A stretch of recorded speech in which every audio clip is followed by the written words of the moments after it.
안녕하세요. 켈리의 작은 도서관에 오신 것을 환영합니다.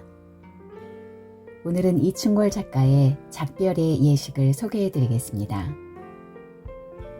딸에게 짐이 되기 싫다며 자신의 죽을 날짜를 미리 정한 엄마를 그저 속수무책으로 바라만 봐야 하는 딸의 심정은 어떨까요?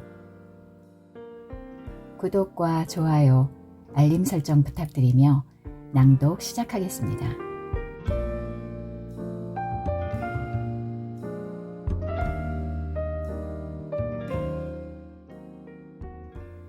복도는 반투명의 빨강, 보라, 파랑, 초록, 그리고 연한 초록색으로 타오르고 있었다.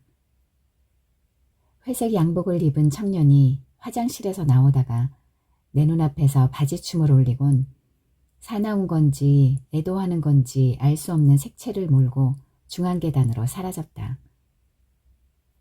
요즘 더 악화된 녹내장 증세 때문에 나는 늘 바다 한가운데서 영혼의 세계를 헤엄치는 것 같았다. 보이는 건 무엇이든 담고 싶었지만 내 눈은 병원 안에 없는 뭔가에 초점을 맞추고 있었다. 장례식장 에스컬레이터엔 세상 사람 절반은 탄 것 같았다. 비스듬히 밑으로 사라지는 사람들 몇몇은 젊고 몇몇은 늙었다. 아코디언의 삐죽삐죽한 모양새를 닮은 강철 계단이 멈춤없이 위로 오르는데도 한없이 아래로 떨어지는 듯한 이 느낌은 무엇일까? 그렇다면 결국 어디로 떨어지게 될까? 그날이 토요일인 줄 몰랐다. 몇 시인 줄은 더더구나 몰랐다. 아들 전화를 받고 비로소 처음 시계를 보았다. 오전 10시 반이었다. 엄마, 지금 서 있어? 아님 어디 앉아 있어?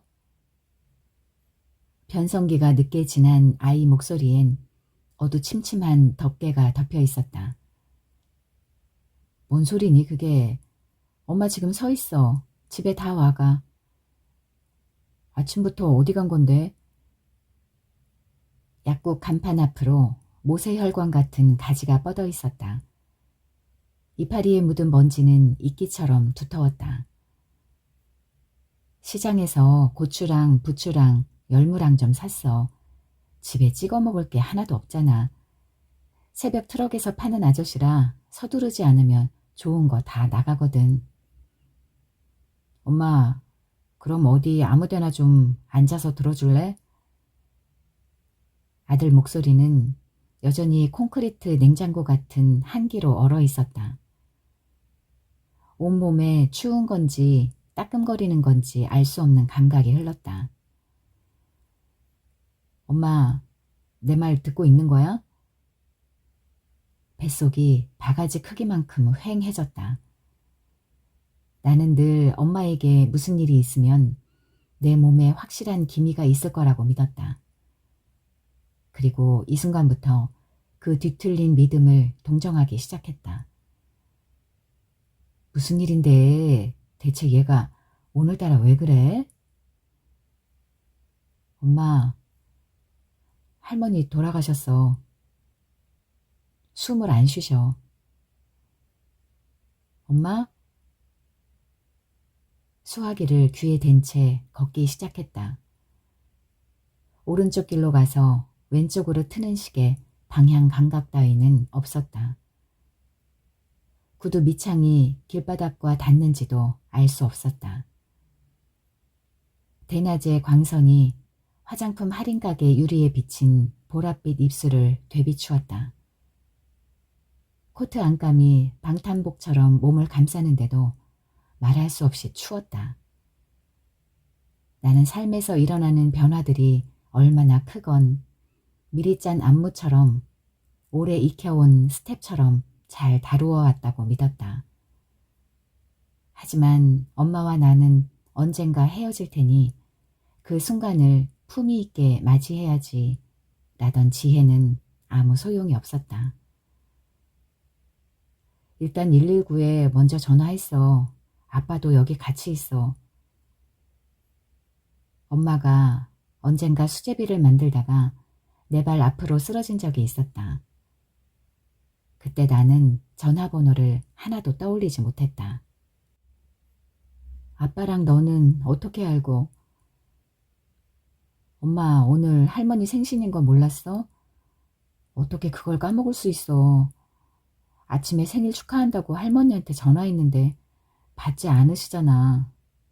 근데 내 마음이 괜히 이상하고 불안하고 엄마는 아침부터 안 보이고 그래서 아빠한테 할머니 집에 같이 가보자고 그랬단 말이야.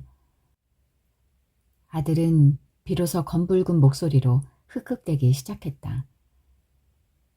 그 애가 갓난애일 때 엄마는 손자를 봐주러 종종 우리 집에 왔다. 엄마는 모두 나가 떨어진 새벽 3시에 아기에게 우유 주는 것조차 일도 아니라고 했다.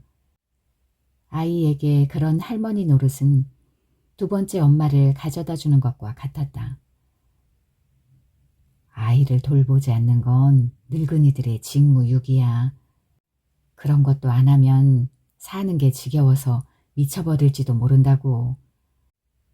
아이는 포동포동한 팔뚝을 만지는 엄마의 손을 피한 적이 없었다. 오줌이라도 지리면 아이가 뱃속으로 들어올 듯 파고든다고 엄마가 자랑할 때마다 나는 모호한 질투를 느끼곤 했다. 나는 이비인 후과가 있는 상가 콘크리트 계단에 주저앉았다. 지저분한 강아지가 알 수 없는 오물들로 번질대는 시멘트 바닥에 코를 대고 킁킁거렸다. 이제 난 뭘 해야 하지? 엄마를 어떻게 옮기지? 장례는 어디서 어떻게 치르는 거지? 엄마 집은 어떻게 하지? 떠오르는 질문마다 하나같이 사무적이었다. 그때 골목 안쪽으로 쌀과자 씹는 소리를 내며 커브를 틀던 만두회사 트럭이 과속 방지턱 위를 울컥 넘더니 범퍼를 땅에 박을 정도로 급 브레이크를 밟았다.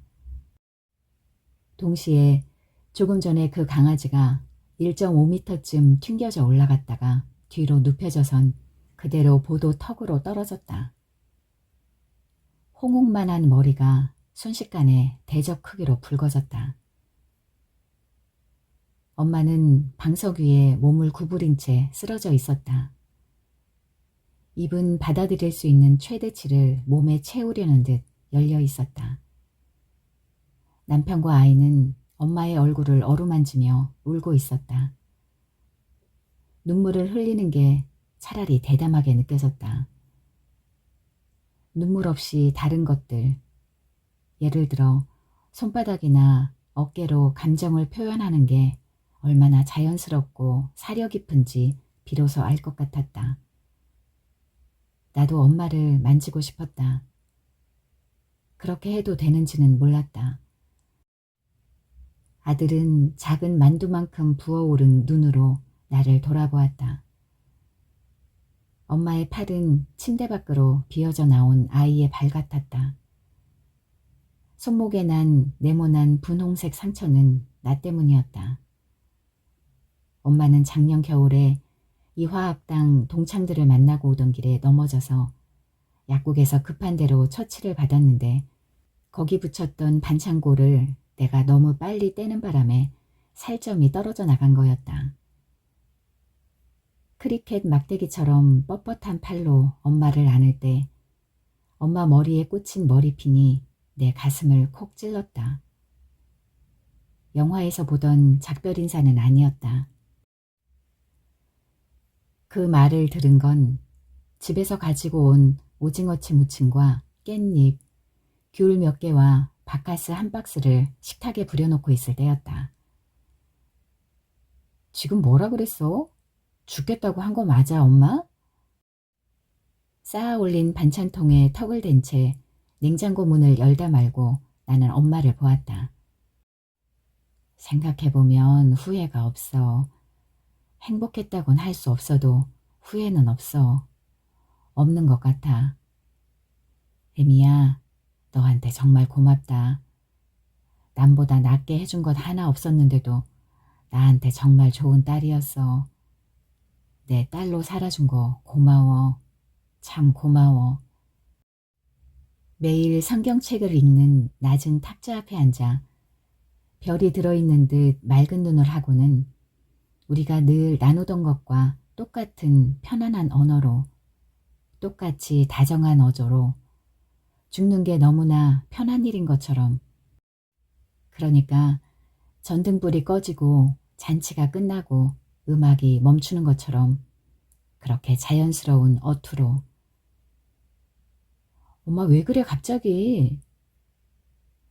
반찬통 하나가 발등으로 무의미하게 떨어졌다. 옛날부터 그랬어. 죽을 땐 죽을 날을 직접 정할 거라고. 나이 들면서 사람은 마지막 날이 가깝다는 걸 깨닫게 돼. 남은 시간이 별로 없다는 생각이 자꾸 든단 말이야.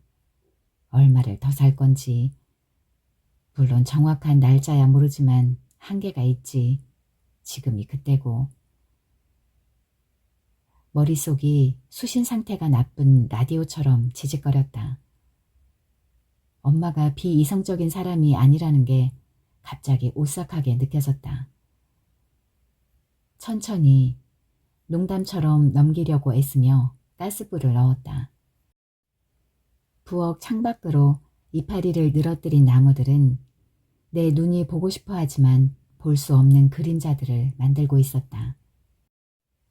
그늘은 믿을 수 없을 정도로 고요하고 외로웠다. 세상은 얼마나 기묘한지 몰라. 슬픈 것 같으면서도 빛이 나. 머그컵에 인스턴트 커피를 타 엄마에게 건네는 내 손의 움직임은 밧줄에 매달린 채 벽을 내려오는 초보 암벽 등반가 마냥 더뎠다. 엄마는 무릎에 포개져 있던 손으로 머그잔 손잡이를 쥐었다. 나는 엄마의 엄지손가락과 검지의 공간을 따라가며 그 뼈의 외곽선으로 시선을 주었다. 엄마 무슨 소리를 그렇게 말도 안 되는 소리를 하고 그래. 엄마가 죽긴 왜 죽어. 나 참. 왜? 무슨 내가 모르는 죽을 병이라도 걸린 거야? 치밀어 오르는 한 줄기 분노는 얇고도 위태로웠다. 아이 참 엄마는 이때까지 벌써 몇 번이나 그런 말을 해놓고 또 그러신다. 엄만 그럴 사람이 못 돼. 난 다 안다고. 언젠가 엄마가 친구들하고 100% 온천 여행 가면서 혹시 다른 나라에서 병 걸려 죽을 수도 있는데 그때 시신을 우리나라로 송환하자면 노력과 시간 모든 면에서 낭비일 테니까 그냥 거기서 화장해버리라고 나한테 신신당부했잖아. 생각 안 나? 그러더니 예전보다 더 건강해져서 돌아와서는 배신감 느끼게. 응? 그래놓고는 사흘 뒤부턴 직접 차를 몰고 방방곡곡 사찰 여행 바로 떠나시더만. 그때 나 너무 어이없었잖아. 언젠가 당신이 치매에 걸리면 가차없이 노인 요양소로 보내라고 한 적은 있었다. 그냥 두고 볼 것 없이 요양소에 넣어버려. 가여워할 것도 없어.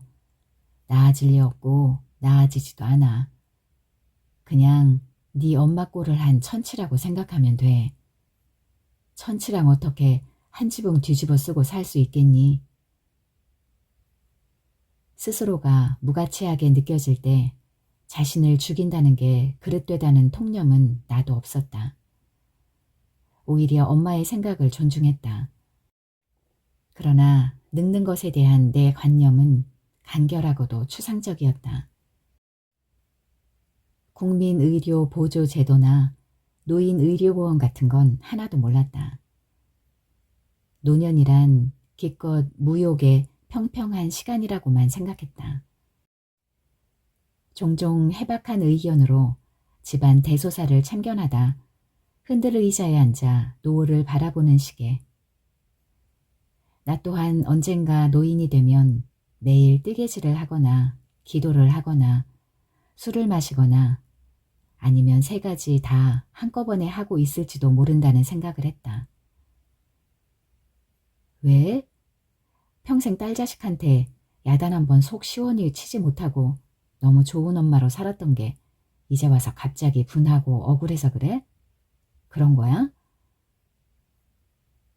터무니없는 우회로로 어슬렁거리며 올라가는 엄마를 따라가느라 혓바닥이 허둥지둥했다. 너무 유난스럽게 그러지 좀 마라. 그렇게 호들갑 떨 일도 아니고. 호들갑 떨 일 아니라고? 아, 그러니까 내가 진작에 엄마를 우리 집에 모셨어야 하는 건데. 내 목소리에 울퉁불퉁한 모서리는 없었을 것이다. 다만 이런 짜증의 대상이 불분명한 게 막연하게 느껴졌다. 너도 좀 있으면 며느리를 들여야 할 판에 그게 말이 되니? 삶은 호박에 이빨도 안 들어갈 소리다. 난 누구한테든 짐되는 거 싫다. 엄마는 커피를 한 모금 더 마시곤 스웨터 앞부분을 부드럽게 가다듬었다. 굴색이 섞인 눈동자 아래 반달 그늘이 침착하게 드리워져 있었다. 엄마는 평생 누구에게 기댄 적이 없었다. 사랑한다는 말도 의존적이라고 생각했다. 육체적 능력이 줄어들수록 성격 안에 웅크린 힘은 더 명백해졌다. 허리 디스크 협착증 때문에 수술을 받았을 때도 복대만 찼지 지팡이는 짚지 않았다. 엄마에게 그건 몸이 아닌 심리적인 문제였다. 절뚝거린다는 단순한 사실이 엄마의 에고를 박살냈기 때문에. 천식으로 앓을 땐 문병 오는 교구 사람들더러 두 번 걸음 하지 말라고 떠밀듯 내보냈다. 난 정말 화가 나. 약 올라 죽겠다고. 도대체 내가 어쨌기에 천식에 걸린 건가? 이 시점에서 대체 왜 나한테 이런 일이 생기냔 말이야. 감기같이 사소한 거라도 다 시간을 버리게 만드는 건데 지금 난 잃어버릴 시간이 없잖아. 역겨운 듯 손을 허공에 젓는 엄마를 상대로 대리 위임권을 갖는 일은 애당초 불필요했다. 엄마가 왼쪽 가슴에 생긴 자국을 보여주던 순간은 그 후로도 자꾸만 떠올랐다. 매일이든 격일마다든 수요일이든 목요일이든 그 자국은 너무 크게 부어 있어서 건너방에 있다 해도 심장이 뛰는 소리가 들릴 것 같았다. 엄마 가슴에 양성 종양이 확인되고 의사가 유방절제술과 방사선 종괴절제술 두 가지 중 하나를 권했을 때 엄마는 지체 없이 유방절제술을 택했다. 이렇게 해야 평생 걱정 안 할 거 아니니. 게다가 난 이미 늙어 꼬부라졌는데 이런 노인한테 가슴이 뭐가 필요하겠어. 엄마의 낙천성에 웃긴 했지만 유방절제술 자체가 과격한 방법이라 활짝 반길 수만은 없었다. 그러나 엄마는 가슴을 잃는다 해도 아무렇지 않은 것처럼 보였다. 합병증이 생길지 모른다고 가슴 재건 수술도 마다했다. 엄마가 유방절제술을 받은 뒤 5일째 되는 날, 하필 시아버지 팔순 생신이 겹쳐 속초로 가야 했을 때도 링거 플라스틱 호스에선 약이 천천히 떨어지고 있었다. 내일 일찍 올게 엄마. 오지 마라. 엄마는 아무 말도 하지 않은 듯이 침대 옆 테이블에 놓인 분무기로 습기를 들이마셨다. 오고 싶어. 올 것 없어. 너 바쁜데 뭐하러 자꾸 오니? 올 거야. 그럼 마음대로 해. 기다리지 않을 거야. 왜 자꾸 그래 엄마. 난 기다리는 게 싫어. 엄마는 느닷없을 만큼 나직한 어조로 나를 저지하곤 티슈로 입가를 닦았다. 그 여름 가장 강렬한 기억은 냉방이 잘 된 병원에서 엄마를 픽업해 주차장으로 걸을 때였다. 뜨거운 서울의 여명 속으로 엄마를 부축하면서 나는 서로 몸을 돌릴 때 발이 걸리지 않도록 엄마가 어느 쪽으로 향하는지만 살피고 있었다. 엄마는 숨이 너무 차 전봇대나 나무 같은 고정된 물체만 보면 멈춰서서 몸을 지탱하곤 했다. 그때 시간은 엄마에게 하지 못한 말들과 함께 나를 떠나고 행복도 삶도 다 암흑 속에 가라앉은 것 같았다. 그러다 흠칫 놀라 눈을 감고 숨을 들이쉬었다. 엄마가 돌아가실지도 모른다는 생각이 어떻게 고통에서 슬프긴 하지만 당연하게도 받아들여지는 부작용으로 변할 수 있단 말인가. 언제부터 난 엄마가 세상을 뜨는 것이 주는 슬픔을 논리적으로 상상하기 시작한 걸까. 베란다에 습기가 가득했다.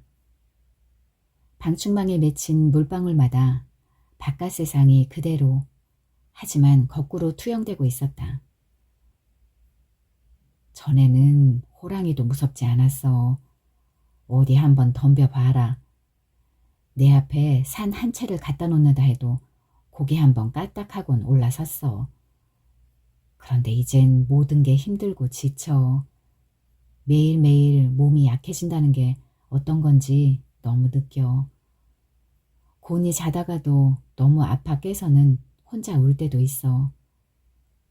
난 너무 약해졌어. 에미야, 너무 약해졌어. 꽁꽁 얼어붙었어. 돌처럼 굳어졌다고. 요 며칠은 꼼짝도 못했어.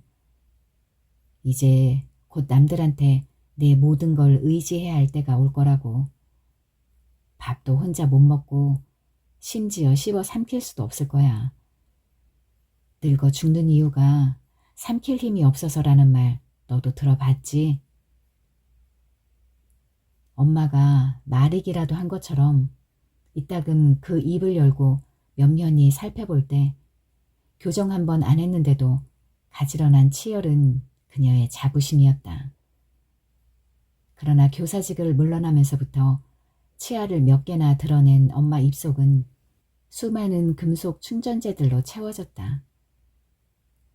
아래쪽 어금니에 임플란트를 해놓느라 3번째 병원에 가던 날 그렇게 이성적이던 엄마가 장탄식을 했다. 난 안 그럴 줄 알았지만 내 입도 완전히 고물 처리장이 돼버렸네. 오죽하면 이빨들을 철사로 동염했을까. 눅눅한 열기와 식물성 기름 냄새가 비호처럼 끼쳐왔다. 오래 갇혀 응고된 냄새. 결코 쉽게 사라질 수 없는 냄새. 엄마 집에 연두색 벽지가 소용돌이 무늬를 그리고 있다는 건 그제야 알았다. 그러니 얼마나 내가 짐스럽겠어. 제 육신 하나 주체 못하고 네가 내 엄마 노릇 하게 만든다는 건 있을 수도 없어. 아직은 이만큼이라도 말장할 때 꼿꼿이 서 있을 수 있을 때 가는 게 더 나아. 엄만 딴 노인네들처럼 그렇게 구질구질하지 않잖아. 뭘 잃어버리는 법도 없고. 엄마 기억력은 지금도 알아주잖아. 지금도 엄만 8살 땐가 해방되기 전 동경에서 살 때 옆집에 살던 재단사 이름, 간다방가에 살던 여선생이 쓰던 파우더 브랜드 이름까지 다 기억하고 있잖아. 아는 사람 생일도 놓치는 법이 없고. 엄마 나이에 그런 사람이 세상에 어딨어. 또박또박 평소처럼 말하느라 기진맥진할 지경이었지만 엄마는 귀먹은 것처럼 날 바라보았다. 다른 장소, 다른 시간을 향한 고요. 뇌출혈을 일으킨 건 아닐까 걱정될 만큼의 고요. 단순한 침묵일 수 없는 고요. 발달된 의학적 통계로 비추어 봐도 엄마는 전 생애의 5분의 4를 지났다. 엄마 역시 몸의 여기저기가 냉혹하게 악화된 78 노인이었다. 노화의 신호들은 사지에 퍼져 있었다. 현관문을 나서면 종종 왼쪽으로 가야 할지 반대편으로 가야 할지 몰랐다.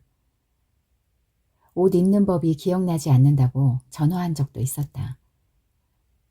청력이 너무 떨어진 데다 류마티스 때문에 왼쪽 발가락에 힘을 줄 수도 없었다.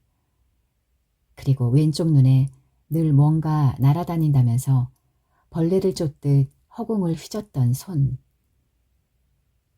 엄마의 악화는 어떤 면에선 내 삶에 관한 이야기이자 내가 엄마를 지각하는 방식이었다. 시간과 위치의 개념, 기억력이 그렇게 훼손되었는데도 엄마가 늘 내 곁에 있으리라는 미망은 다 무엇이었을까? 엄마를 돌보는 자리에 날 위치시켜 놓고도 어쩌면 난 그렇게도 서툰 보호자인 걸까? 그럼에도 불구하고 엄마와 나 사이엔 특별한 연대감이 있다고 믿었다. 모든 자식들이 같을 것이다. 부모를 소유하고 싶다는 욕구 때문에.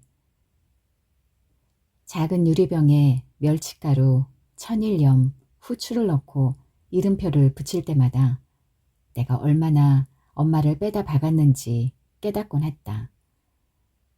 엄마는 걸레질도 일직선으로 했다. 청소기가 생긴 뒤에는 그것도 일직선으로 움직였다. 비 오는 날이면 창문 틀을 닦았고 양말을 색상별로 정리했으며 그날그날 한 일들의 목록을 적었다. 엄마가 만든 우주 안에서라면 평범한 하루는 없었고 따지 못할 별도 없었다. 나 역시 싱크대나 문틈에 낀 이물질을 없애는 손이 많이 가는 일에 능했다. 스트레스가 쌓이면 나도 모르게 창문을 닦았고 문제 있을 때마다 반듯하게 줄 맞춰 뜨개질을 하며 소요를 다스렸다. 사진첩도 삐뚤어진 데 하나 없이 정리했다. 정돈하는 습관은 불완전한 세계를 고요하게 만들어주는 원천이었지만 완벽주의에는 티 하나 없이 닦인 찬장보다 더한 게 숨어 있었다. 그럴 때마다 내 자신, 이것저것 물어다 끝도 없이 정리하는 설치류 같다고 생각했기 때문에 이런 성향은 강박일까 결벽일까? 내가 성당에 오래 다니고 그랬지만 천당, 지옥 그런 건 잘 모르겠어. 그냥 죽는 건 꿈꾸는 것과 같다는 생각이 들어. 우리가 꿈을 꿀 땐 몸은 가만히 누워있지만 사방 천지 어디든 막 돌아다니잖아. 꼭 그럴 것 같아. 근데 애미는 영혼을 믿니? 난 믿어. 그래서 죽으면 꼭 우주 비행사가 될 것 같아. 우주 비행사들이 맨 처음 달 주변을 돌고 난 뒤에 달의 뒷면에서 나와 지구를 내려다봤을 때 어떤 느낌이었을까? 늘 궁금하거든. 환생은 안 믿어. 난 눈으로 보지 않고는 믿지 않는 사람이잖니. 환생은 그냥 또 다른 꿈 같아. 사람들은 정말 많은 꿈을 꾸잖아. 영생의 꿈도 그중 하나겠지. 어떤 종교에선 믿어라. 그럼 영생하리라고 주장하지만 그런 일을 겪었다는 사람을 본 적이나 있냐고. 그런데 환생을 믿게 되면 너무 많은 것들을 인생의 어떤 면에 쏟아붓게 되지 않을까. 그렇게 생각하면 다시 태어날까봐 그게 더 겁나. 아무래도 하느님을 믿든 다른 걸 믿든 또 진화를 믿든 우리에겐 한 번의 기회만 주어진 게 더 맞는 것 같아.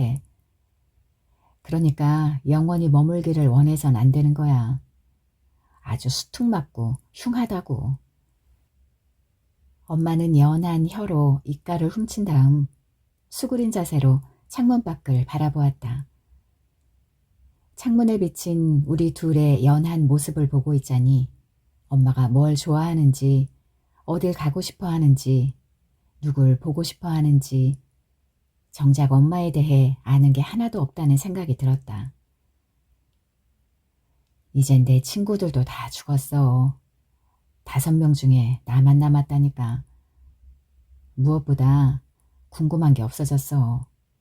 호기심이 하나도 없어. 어떤 의지 같은 거. 그런 게 다 사라진 인생이 어떨 것 같니? 엄마의 눈은 너무 많은 것을 담고 있는데 그것을 표현할 단어들은 너무 적었다. 누구나 다 죽어. 하지만 엄마는 안 돼. 그러니까 엄마.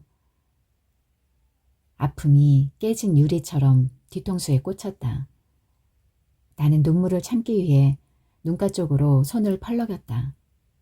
모기를 쫓는 것처럼.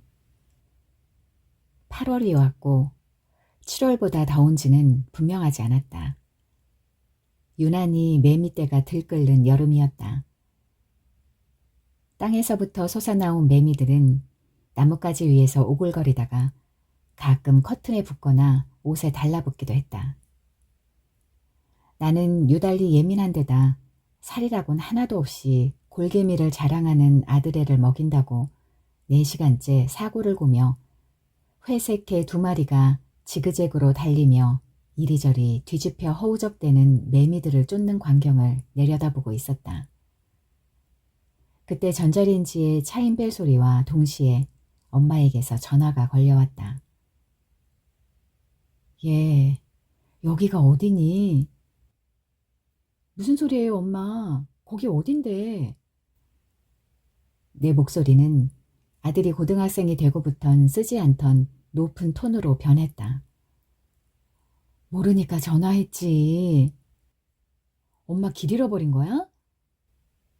늙은이는 길 잃으면 안 되는 거니? 수화기 너머 자동차 경적 소리가 웅웅거리고 있었다. 속도가 모든 것을 지배하는 소리. 뜨겁게 달궈진 파이프들이 내는 소리. 오후 4시였다. 어디 가시는 길이었는데? 치과에 매일 가던 데 있잖아. 남부터미널 쪽. 그럼 한남대교에서 경부고속도로 가는 길 탄 거예요? 몰라. 모른다고? 어떻게 여기로 왔는지 하나도 기억이 안 나. 내가 여기 웬 터널 안에 와 있는 거니? 이게 무슨 조화 속이냐고 글쎄. 터널이라고 지금? 무슨 터널? 얼른 차 몰고 빠져나오지 않고 뭐해? 어떡해? 어떡해라니 운전해서지. 그러니까 내가 평소에 내비게이션 달아놓으라고 몇 번이나 말했어. 아님 그냥 택시를 타라고. 그까짓 거 몇 푼이나 된다고. 엄마는 왜 그렇게 사람 말을 안 들어? 차가 벽에 부딪혔어. 얼굴 정면을 벽돌로 맞은 것 같았다. 세상에, 지금 차가 부딪혔다고 그랬어, 엄마? 사고 난 거야? 카니발 기구가 속도를 내듯 눈앞이 앞뒤로 흔들렸다. 다친 데는 없어.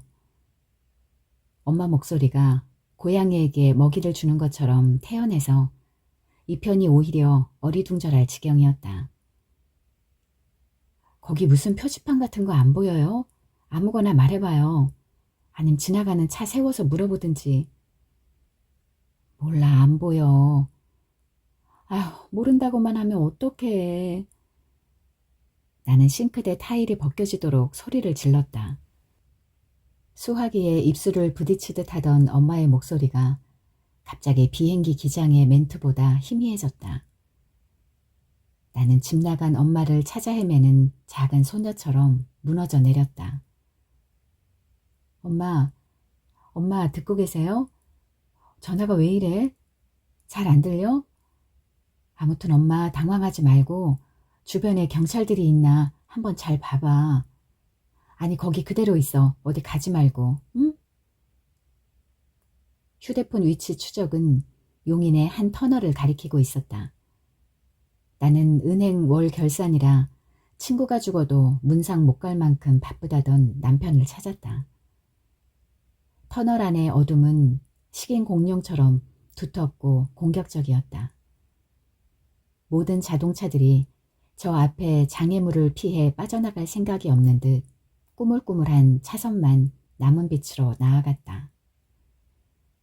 엄마가 있는 지점은 우리 차의 움직임과 똑같은 속도로 뒤로 물러나고 있었다. 엄마 차는 터널 중간쯤 그르렁거리며 돌아가는 거대한 환기구 프로펠러 아래 비스듬한 각도로 벽을 들이받고 멈추어 있었다. 아니, 까나페에 이빨이 박힌 듯 거의 벽에 꽂힌 상태였다. 엄마는 태아처럼 몸을 동그랗게 만 채 터널 가장자리 턱에 앉아 있었다. 흰색 원피스에는 10개 핏물이 배어 있었고 스타킹은 가슴으로 당겨진 무릎 밑으로 구명기구나 되는 양 위로 말려선 종아리의 보라색 핏줄을 드러냈다. 엄마는 휴대폰을 쥔 손으로 가슴께에 삐뚤음하게 꽂혀있는 성당의 표식, 흰 비둘기 핀을 가린 채 아래를 보고 있었다. 안경에 헤드라이트가 반사돼 그 눈자리가 텅 비어 보였다. 환란과 동요, 외침과 탄식은 길고 넓고 연속적으로 퍼졌다. 하지만 내 입은 아아아 발음만 뱉으며 긴 공간을 만들 뿐이었다. 이젠 정말 네가 내 엄마가 되고 내가 네 딸이 됐나 봐. 엄마는 뒷좌석에 앉아 차 내부의 황색빛, 짭짤한 냄새가 남은 햄버거 봉지와 운전대를 그어진 남편의 두 손을 보며 숨을 들이마셨다. 엄마가 운전석 뒤에 베개를 받친 채 연식이 15년도 더 된 프라이드를 몰고 다니는 모습은 늘 조마조마했다. 이제 엄마의 상태는 문제에서 위기 상태로 돌입하고 말았다. 무슨 그런 소리를 해, 엄마. 엄마만 그러는 거 아니야. 나도 툭하면 길을 못 찾고 맨날 그래. 그니까 괜찮으니까 아무 말하지 말고 그냥 자. 눈 좀 감고. 몇 시간 동안 현실과의 접촉을 잃었던 엄마의 손은 끓듯이 뜨거웠다. 손가락 모양도 어딘지 달라 보였다. 엄마와 딸이 역할이 바뀐 건 엄마가 원치 않아도 피할 수 없는 일이 되었다. 엄마는 너무나 연약한 존재가 되었고 약해진 엄마의 자아는 내 이해 밖에 있었다. 이제 나는 누구에게 신경을 더 써야 할까? 78배 모든 게 붕괴돼 버린 엄마일까? 입시 준비가 세상의 모든 것인 아들일까? 침대에 눕자마자 엄마의 눈꺼풀은 모직 커튼처럼 내려앉았다. 뒤엉킨 데다 끝이 말린 엄마의 머리카락 사이로 햇빛이 비쳤다. 오후의 태양 광선이 창문을 통과하면서 남은 빛이었다. 나는 베개를 가지런히 한 다음 엄마의 머리를 정돈해 주었다. 가운데로 가르마를 내 뒤로 짧게 묶던 그녀의 부드러운 생머리는 화산재처럼 변해 있었다. 엄마 침대에 기둥이나 머리 쪽 판자 같은 건 없었다. 침대에 관한 생각은 안식처 혹은 장소에 관한 생각이다. 푹신한 안락, 만족한 잠, 더 생산적인 삶. 하지만 방 하나, 거실 겸 부엌이 있는 이 작은 집은 추하고 무책임한 나의 진실이었다. 경대 위의 사진은 검은 재를 흩뿌려 놓은 듯 흐릿했다. 흑백의 엄마는 알아보기엔 너무나 젊었다. 또다시 엄마가 죽을 만큼 그리웠다. 길을 쓰고 죽음의 의식, 내가 태어나기 전부터 시작된 그 의식을 거치고 있는 엄마가. 난 스스로 엄마와 결혼의 서약을 맺어 그녀의 무의식이 주는 언어, 질식과 죽음으로 흩뿌려진 언어를 배우고 있는 걸까? 이렇게 결정적이고도 모호한 아픔으로 우리는 결속되는 걸까? 혹시 정말 엄마 말대로 엄마가 나고 내가 엄마가 아닐까? 엄마의 숨결은 사다리 같은 가슴뼈 사이로 들락날락하며 휘파람 소리를 냈다. 엄마가 기댈 수 있는 유일한 영고가 나라는 확신은 너무나 추웠다. 그날 밤 남편이 말했다. 지금 장모님한테 뭐라도 해드릴 게 좀 없을까? 아까 장모님 집에 모셔다 드리면서 내내 그 생각했어. 언젠가 더 이상 세상에 안 계실 텐데 나중에 후회하면 무슨 소용이겠어. 매주 일요일마다 엄마 집에 들르고 반찬도 해드리고 뭔가 재미난 얘기거리를 하도록 부추기고 엄마가 얼마나 비범한 사람인지를 계속 상기시켜 드린들. 글쎄 턱없는 이야기였다. 언제까지나 노인네 혼자 지내시게 할 순 없을 거 아냐. 이러다 정말 뭔 일 나도 크게 나겠어. 당신은 엄마가 무슨 수족도 못 쓰는 늙은이라고 생각하나 봐? 엄마가 90살은 아니잖아. 엄마가 그렇게 서둘러 늙으신 당신이라고 좋겠냐고. 오늘 보고도 몰라? 연로하셔도 그렇게 연로하실 줄 몰랐어. 그냥 이번 기회에 우리가 모시면 어떠냐 얘기지. 우리가 힘들 게 뭐가 있어. 남편의 눈이 따뜻하게 채근하고 있었다. 늙은 부모 곁을 지키는 일은 누군가의 일생의 통과 일회이자 특권 아닌가. 내가 어렸을 때 엄마가 그랬던 것처럼 나도 엄마의 여명을 지키는 산파가 되는 게 당연한 것 아닌가. 모든 대답은 이미 내 입술 뒤에 쌓여 있었다.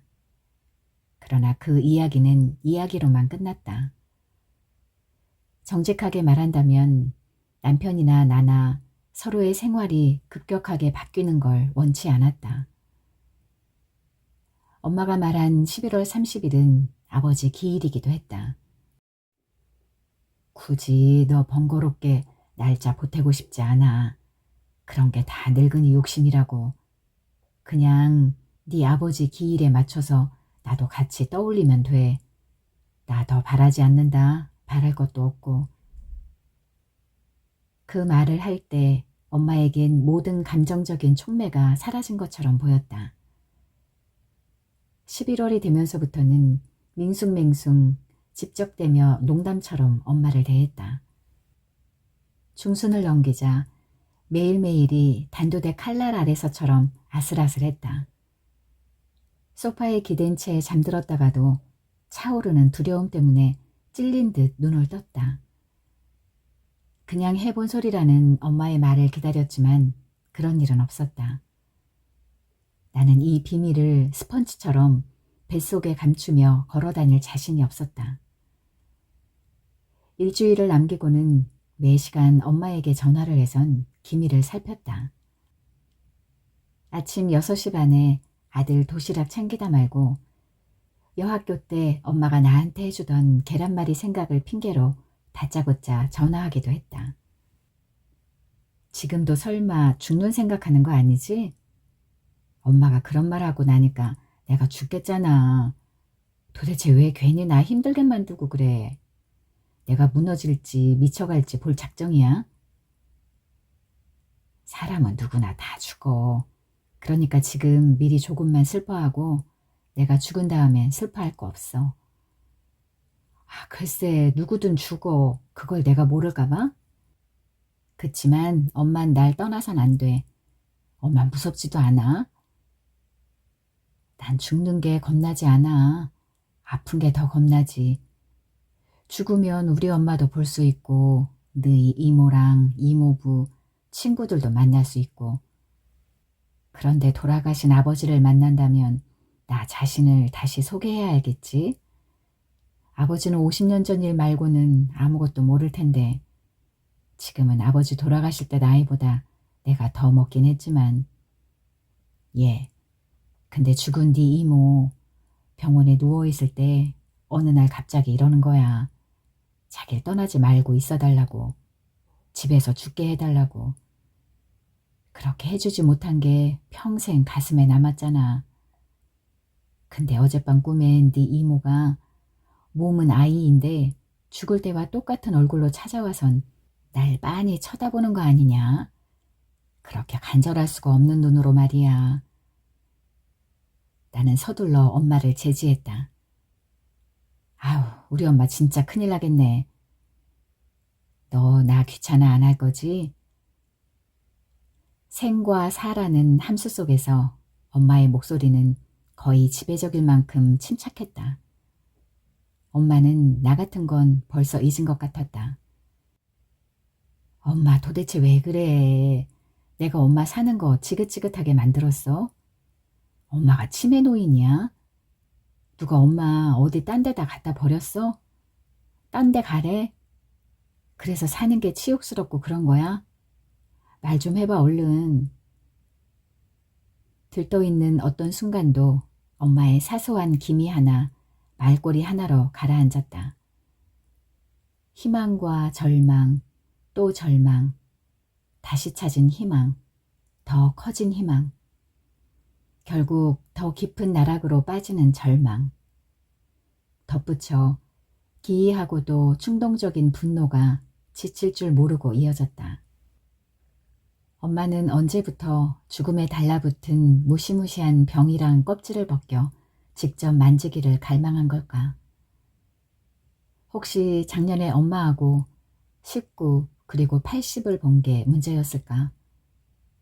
그 연극에서 80세 생일을 죽을 날로 정해놓고 아무 주저도 유예도 없이 그 날짜까지 자신을 운반해간 모두가 숭고해 보이긴 했지만 엄밀히 말하면 그 할머니는 다른 질서로 삶을 이해한 성자였다.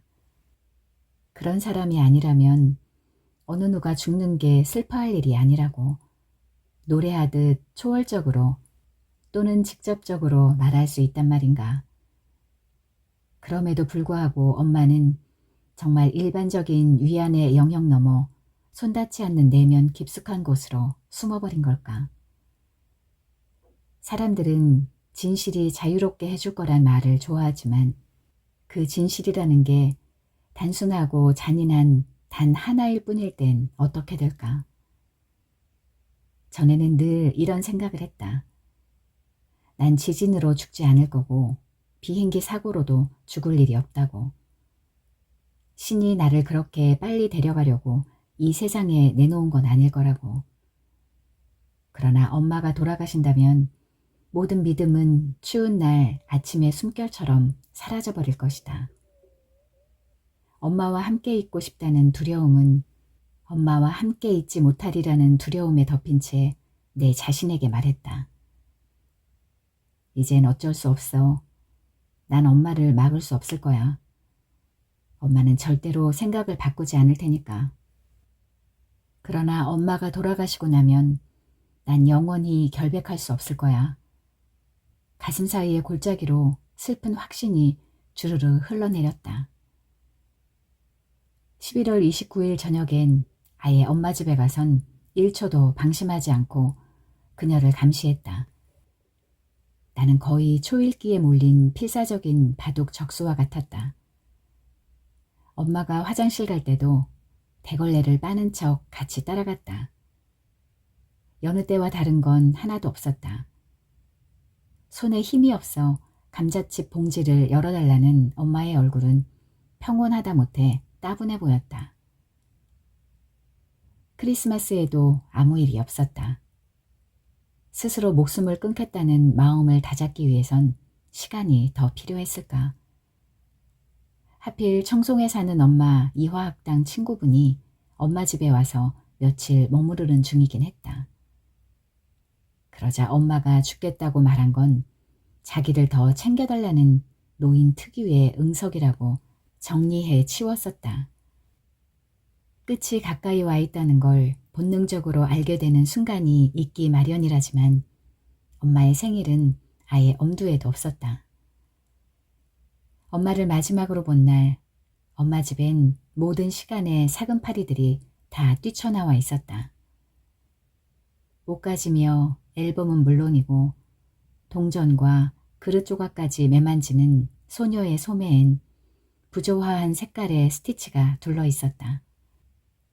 엄마의 눈길은 반짝이는 잎사귀가 숨어버린 지 오래인 내 입가에 멈추었다. 사람이 죽으면 그 사람이 쓰던 물건들 다 태워버린다 그러고 또 그래야 여기 일 다 있고 좋은 데서 편히 쉰다고들 하지만 난 꼭 그렇게 생각하진 않아. 누군들 그렇게 서둘러 잊히고 싶겠니? 어쩜 사람들 마음속에서라도 할 수만 있음 오래 살고 싶은 건 다 같을 거라고. 모두들 그 마음을 숨기고들 있지만 소중히 여기던 물건들이 다시 주인을 만나면 그만큼 더 오래 살아있게 되는 걸까? 이런 것이 죽을 작정을 한 사람이 남는 사람들에게 가지는 의무일까? 그게 악착같이 죽음을 지연시키며 불평과 비평, 비명의 시간을 보내다 마지막 날 소량의 사랑을 깨닫는 것보다 나은 걸까? 그니까 그렇게 오래 살아남고 싶은 엄마가 왜 죽겠다는 거냐고. 미치겠네 진짜. 너도 나 너무 빨리 잊어버리지 마라. 몰라, 나 배고파.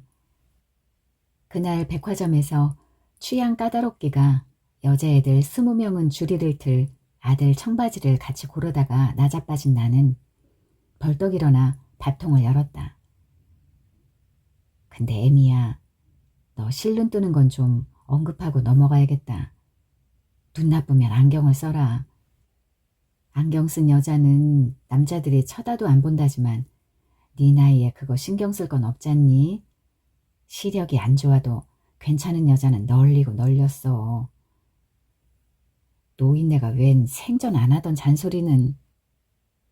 깻잎통과 가지볶음을 꺼내 접시에 담으면서도 엄마가 점심은 어떻게 했는지 묻지도 않았다. 너도 이젠 고기 좀 먹고 그래라. 어떤 사람들은 채소가 암까지 치료한다고들 유난 떨지만 내 생각엔 과대평가된 소리 같아.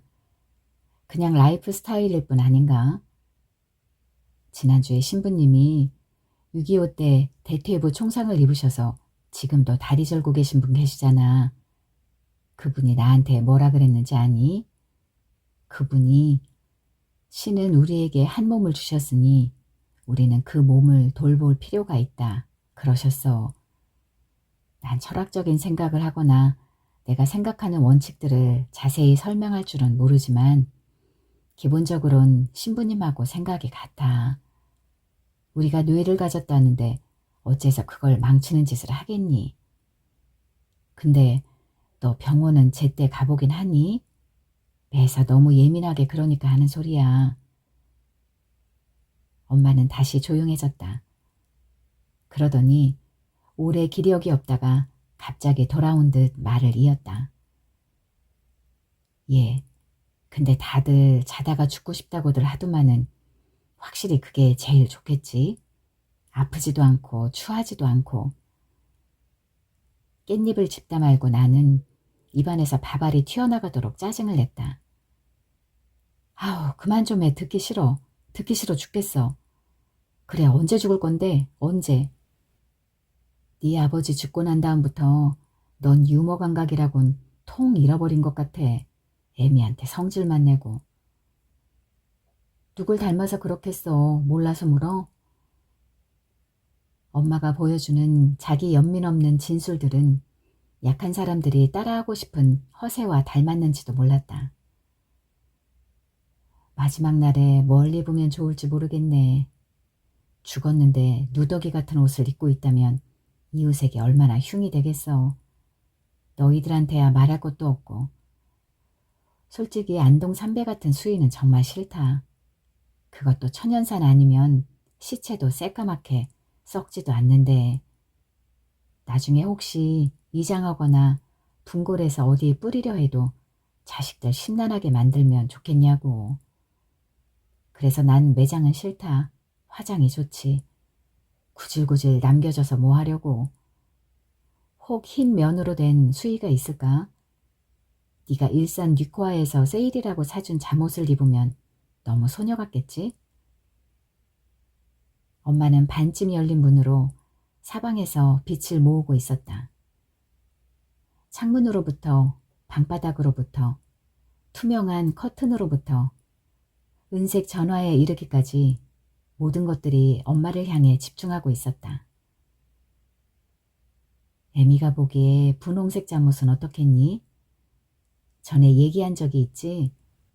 교육자들 단체로 베니스 여행 갔을 때 어떤 가게 밖에서 그 잠옷을 봤는데 밤이라 문이 닫혀 있어서 다음날 끝끝내 다시 찾아가 샀다고.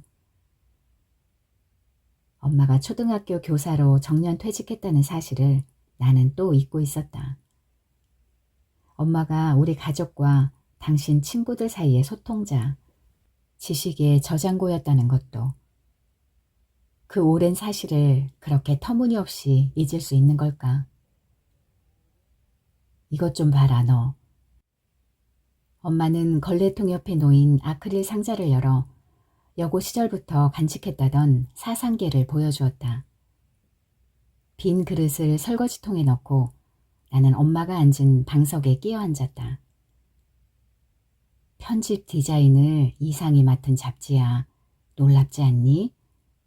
네 아버지가 이 출판사에서 식자 넣는 일을 할 때 처음 만든 기념으로 나한테 선물했거든. 애미 가져라. 엄마는 10개 미소 지었다. 아주 가까이 붙어있지 않고서는 알아차리지 못할 미소였다. 네 아버지는 남의 책만 죽도록 만들었지. 정작 자기가 쓴 책 한 권 안 남겼어. 그렇게 소설 쓰고 싶어 했지만 그것도 허사. 그래도 무의미한 삶이었다는 생각은 안 해. 엄마의 왼쪽 볼이 무의식적으로 오른쪽보다 조금 더 위로 올라갔다. 오래된 기억이 피어날 때 엄마가 보여주는 독특한 신호였다. 상자 안에는 가죽 장갑도 보였다. 아버지한테서 처음 받은 선물이라고 엄마가 애지중지하던 장갑이었다. 흰색은 시간이 흐르는 동안 크림 색깔이 되었고 손끝과 손바닥 부분은 회색으로 변했다. 탄산음료를 마시다 흘린 듯한 자국 옆으로 진주 장식이 떨어져 있다. 나는 조심스럽게 장갑을 집어들었다. 바짝 펴서 손에 껴보니 엄마의 손 모양 그대로 이미 길들여져 작은 손에나 어울리던 장갑이 지금은 피부처럼 내 손에 꼭 맞았다. 누가 장갑 낀 내 손만 봤다면 아주 나이든 여자라고 생각했을 것이다. 엄마의 옷을 훔쳐 입고 화장대를 어질러 놓던 나이는 언제 지난 걸까? 엄마는 다시 마호가니 옷장에서 검은색과 상아색 스트라이프가 들어간 개버딘 롱코트를 꺼내들었다. 이건 내가 처음으로 교사 임용되었을 때 입은 코트. 검은 북 같은 코트는 금방 두꺼운 주름을 만들었다. 엄마는 작은 새 같은 몸매의 여자들이나 입을 하늘색 재킷을 다시 보여주었다. 이건 네 아버지하고 약혼할 때 입었던 거. 처음 보네? 이런 것도 있었어? 훅단추가 있는 재킷은 내가 만져본 어떤 깃털보다 부드러웠고 어떤 머플러보다 따뜻했다. 안감은 어두운 크림색 비단으로 돼 있었고 솔기는 버클 아래에서 정확히 V자로 나누어졌다. 재킷을 걸쳐보니 턱을 파고든 칼라는 목에 꽉 끼었지만 어깨와 소매는 딱 붙었다. 허리에서 잘록하게 들어갔다 다시 나오는 선은 더더구나 근사했다. 나는 눈꽃에 쌓인 수국처럼 약혼식장에 서 있는 엄마를 상상했다. 손대면 그대로 가루가 되어 바닥에 뿌려질 것 같은 빛가루에 시간이 멈춰 있었다. 그날 밤 하필 여성지 과월호에서 당신이 죽기 전에 꼭 가봐야 할 여행지라는 커버라인을 보았다. 심지어 당신이 죽기 전에 먹어야 할 100개의 음식이라는 주제도 있었다.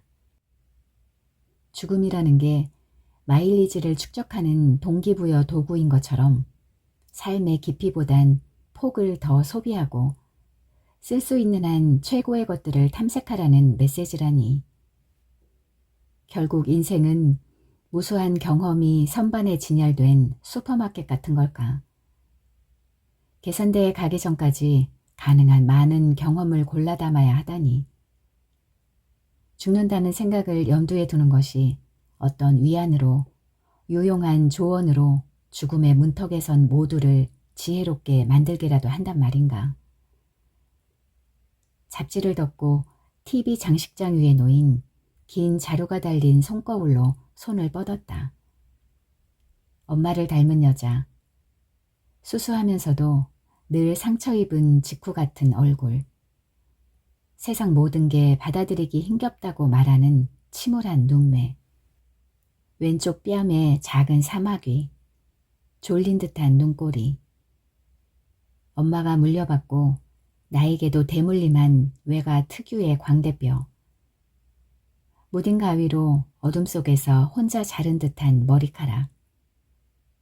아직 생기는 남았지만 나도 쉰을 넘겼다. 찬 공기가 현관문 밑으로 새어들어와 잠잠하던 공기를 회색의 에너지로 채우고 있었다. 나는 푹 꺼진 자세로 앉아 거실 바닥에 떨어진 머리카락을 주웠다.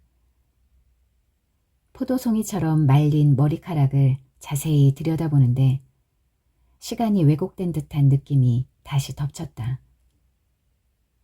겉모습은 지금 그대로인데 초등학교 교실 낡은 책상에 무릎이 옆으로 비어져 나온 채 앉아있는 느낌. 이런 기분에 동요되면 어떤 불확실성 속으로 뛰어들지 나도 모를 일이다. 냉장고에 윙윙거리는 모터가 꿀럭하는 소리를 냈다. 10년도 안 쓴 냉장고는 돌연히 켜지다 멈추다를 반복했다. 내일 AS 센터에 전화를 해야 하나? 10개 낙심할 때 엄마의 전화를 받았다. 나는 구조 요청이라도 받은 듯 소파에 올라앉았다. 엄마는 9살 때 외할아버지하고 도쿄 제국극장에서 보았다던 가부키 공연 이야기를 또 들려주셨다. 신기하지 않니? 내가 이렇게 많은 걸 다 플롯까지 기억하고 있다는 게. 하지만 엄마가 또다시 배우들의 이름을 외우는데 그날따라 낱말이 분절돼 무슨 소린지 분간이 되지 않았다. 내 청력에 문제가 있는 건지, 엄마 발음이 이상한 건지, 아님 전화기 상태가 좋지 않은 건지. 근데 뭐 드시면서 지금 전화하는 거예요? 엄마 말이 왜 이렇게 들려? 술 마셔서 그래. 세상에 엄마가 술을? 지금 나한테 더 해로울 게 뭐가 있다고. 하여간 엄마 말을 꼭 그렇게 하더라. 내가 엄마에게 맥주 한 잔 권해본 적 있었나? 기억이 나지 않았다. 입 안이 성한 데가 없다고 했는데 임플란트에 무슨 문제가 있는 걸까? 확인해보지 않았다. 낮에 너 가고 성당에서 신부님하고 며치서 잠깐 들렀어. 맥주캔 몇 개랑 육포랑 명란이랑 사가지고 왔지 뭐니. 그거 남은 거 먹고 있다. 엄만 그렇다고 말도 우물거리고 그래. 술도 씹어서 드시나 봐. 맥주가 서정적인 가곡보다 더 엄마의 적적함을 쫓아낼 수 있을까? 짐짓 뭉치려고 했지만 속이 조금씩 떨려왔다. 그만 마시고 얼른 자요 엄마.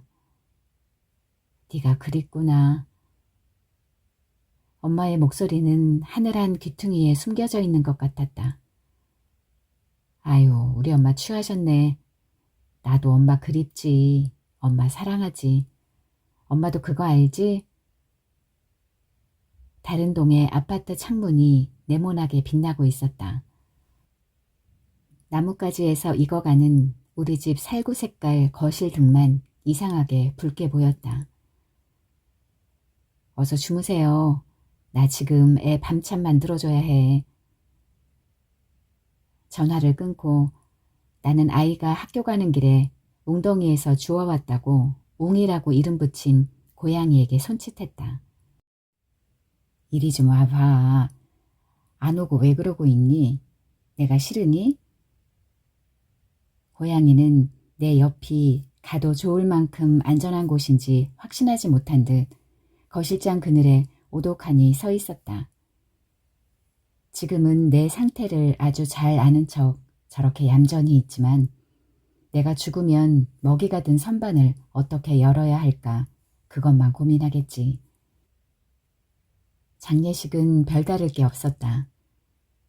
조문객들이 되는 대로 표현하는 어수선한 폭로라는 종말의식 언저리에서 엄마가 얼마나 좋은 사람이었는지 수백 번은 들었다. 내가 고등학교를 마산에서 지내는 바람에 서로 떨어져 있던 시간 속의 엄마 모습은 외형을 갖추었고 내가 알지 못했던 사소한 일들은 엄마의 빈 삶을 풍성하게 채웠다. 어떻게 보면 엄마의 죽음은 수십 개의 엔딩으로 남은 것도 같았다. 엄마가 천국에 먼저 간 거라고 나중에 꼭 만나게 될 거라는 이들도 있었다. 그러나 나에게 천국은 가설의 도착지, 상상 속 내세의 공간일 뿐이었다. 천국과 지옥, 혹은 우리의 의식세계 저 너머 본질을 헤아릴 수 있는 능력 너머에 존재하거나 존재하지 않는 모호하고 흐릿한 영역은 오직 유대신의 첫 번째 자식인 믿는 자들의 영혼에만 거주할 테니까. 엄마가 좋은 데서 다시 태어나리라고 말한 사람도 있었다. 영혼이 윤회한다는 설은 믿지도 않았지만 모순에 휘둘리지 않도록 주장을 펼칠 확신도 기운도 없었다. 그들이 하는 모든 말들은 자주 나약한 폭력의 느낌으로 바뀌었다. 그들은 당사자가 예전과 다른 사람이 되기 위해 뭔가 조정해야 한다는 걸 몰랐다. 슬픈 일이 있을 땐 재빨리 다른 것으로 주의를 돌리면 나아질 거라고들 말하지만 슬픔과 카타르시스와의 연관성은 없었다. 그냥 나는 커다란 상자 같았다. 비어있는 여러 개의 큰 상자. 자살이라는 단어는 누구도 입에 담지 않았다. 그냥 엄마가 가셨다고 했다.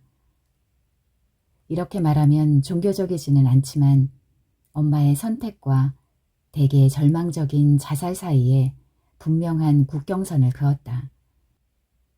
그러나 내가 결국 모친 살해범이라는 느낌은 예민하게 나를 쑤셔댔다. 화장터에서 엄마는 완전히 제가 되지 않은 작은 뼈조각들로 남았다. 유골은 조수의 자취를 드러내는 해변에 부스러진 조개 같았다. 양은 생각보다 적었다. 한 줌 정도. 한 가족이 해변에서 논 뒤 신발을 털면 나오는 모래를 합친 딱 그만큼. 장례식이 있은 지 보름이 지났지만 엄마의 죽음으로부터 멀리 물러나기는 불가능했다. 잠이 들 때마다 눈물이 쑤시고 올라왔다. 그 눈물은 뜨겁고 빨갛고 화가 나 있었다. 첫 번째 알람이 울리는 새벽 6시부터 6시 5분. 두 번째 알람 사이에 종종 전 생애를 다 산 느낌이 들었다. 거기서 다시 5분이 지나면 숨을 멈출 때마다 작은 동물이 나에게 달려들어 조각조각 찢는 것 같았다. 어느 저녁엔 내가 죽으면 엄마를 다시 볼 거라는 희망을 갖다가도 한편으로는 정말 사소한 감기나 복통이 잘못돼 암이 되거나 죽을지 모른다는 생각에 질리곤 했다. 남편은 빠져서는 안 되는 급한 여행을 떠날 때처럼 나와 아들을 이탈리아 식당으로 데리고 갔다. 뭐라도 먹어라 좀. 남편은 정상적인 다른 날들처럼 날 대했지만 내 입은 시멘트로 만들어진 것 같았다. 한 손에는 메뉴를, 다른 한 손에는 관절염 때문에 권유받은 식당 리스트를 들고 비교해보다가 나는 웨이터에게 말했다. 난 그냥 샐러드나 주세요. 올리브 오일만 쳐서요. 치즈는 됐어요. 사라지는 웨이터의 뒷모습을 보다가 푸념하듯 말했다. 늙는다는 건 참 괴로운 일이야. 그렇다면 하고 나는 생각했다. 나 또한 늙어 삶을 조절할 수 없을 때 자식이 어머니 역할을 해야 하는 상황으로부터 벗어나게 해주고 싶을 것이다. 푸릇푸릇한 샐러드를 응시하다가 나는 울기 시작했다. 다시는 그날 이전으로, 아니 그날 아침으로라도 돌아갈 수 없었다.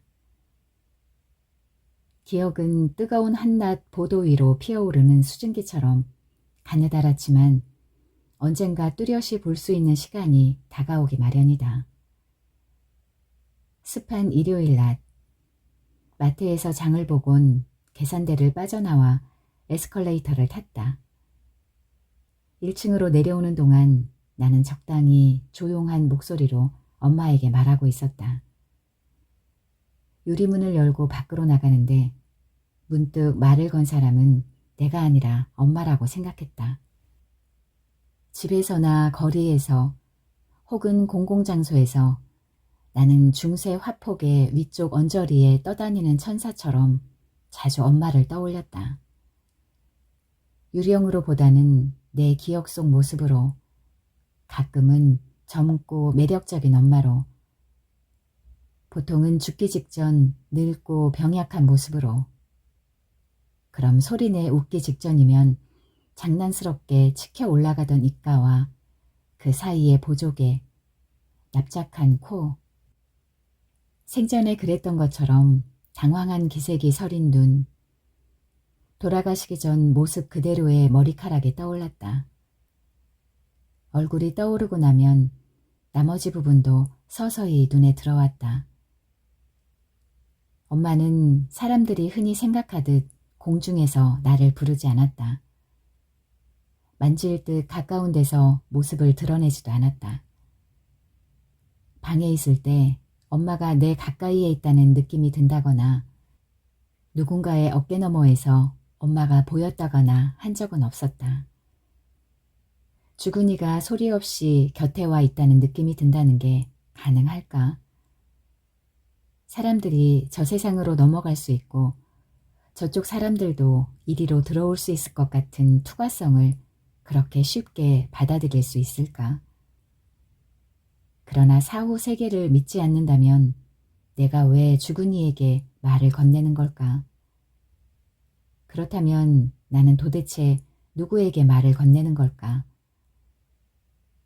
그날 저녁 해가 옆동의 아파트 사이로 지고 그림자들이 기어나올 때쯤이었다. 음식 쓰레기를 버리고 오는데 시야가 자꾸 흔들렸다. 안약을 넣고 흔들리는 전경을 멈춰보려고 했지만 가로등 불빛은 곧 초록불로 바뀌었다. 문득 우리 아파트 주차장으로 옮겨온 엄마의 차 뒷범퍼에서 배기가스가 옅은 안개의 리본처럼 뿜어져 나온다고 생각했다. 가까이 다가가자 그 안개는 잠시 후 수증기처럼 부풀어 올라 차를 감싸기 시작했다. 그 차 안에 정말 엄마가 앉아있는 걸까? 당신에게 마지막 인사를 해주길 기다린 걸까? 차를 타고 나와 같이 어디로 가길 바랬던 걸까? 다음날 아침 6시, 일어나기엔 너무나 이르고 다시 잠들기엔 너무 늦은 시간이었다. 엄마가 마지막 숨을 내쉬던 순간으로부터 45일이 지난 지금, 엄마를 위해서가 아니라 날 위해 뭔가 할 일이 남은 것 같은 생각이 마음을 긁었다. 침대로 다시 몸을 던져 창문으로 들어오는 빛을 저주하는 대신 엄마가 준 개버딘 롱코트를 걸쳤다. 북극점에서부터 불어오기라도 한 것처럼 바람이 거칠게 불었다. 바람은 소리 하나 없이 많은 것들을 움직이고 있었다. 엄마의 집은 능소화 몇 그루가 조경을 대신하는 2동짜리 전형적인 서민 아파트였다. 능소화 가지 둘레는 앙상했지만 키 큰 사람이 구부정한 자세로 춤추는 것 같기도 했다. 현관문을 여는데 어떤 이유에선지 남의 집을 침입하는 것처럼, 누군가 이 집에서 살고 있는 것처럼 긴장되었다. 내가 숨쉬는 공기 속에 엄마의 입자들도 있을까? 그래도 그럭저럭 방 안으로 잘 걸어 들어갔다. 엄마가 늘 앉아있던 방석을 보기 전까지. 여전히 엄마의 무게로 눌려있는 방석을 보자 고무밴드로 세게 당겼다 놓은 것처럼 가슴뼈가 오그라들었다. 나는 천천히 엄마가 만든 자국을 향해 몸을 기울였다. 견딜 수 있을 때까지 오래 앉아있고 싶었다.